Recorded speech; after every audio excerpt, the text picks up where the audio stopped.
بسم اللہ الرحمن الرحیم۔ السلام علیکم ورحمۃ اللہ وبرکاتہ۔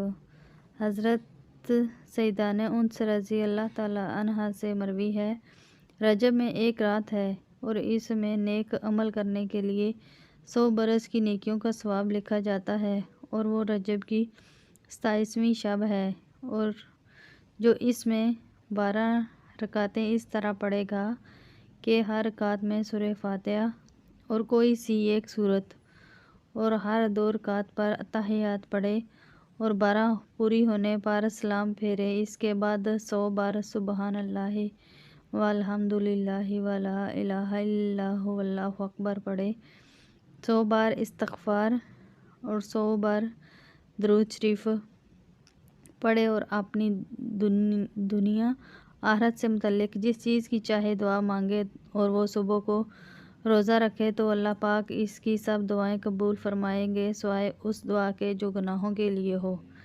اس عمل کو خود بھی لازمی کریں اور صدقہ جاریہ کی نیت سے دوسروں کے ساتھ بھی ضرور شیئر کریں۔ ویڈیو اچھی لگی ہو تو اسے لائک کریں۔ مزید اس طرح کی ویڈیو دیکھنے کے لیے ہمارے چینل کو سبسکرائب کریں۔ جزاک اللہ۔ السلام علیکم ورحمۃ اللہ وبرکاتہ۔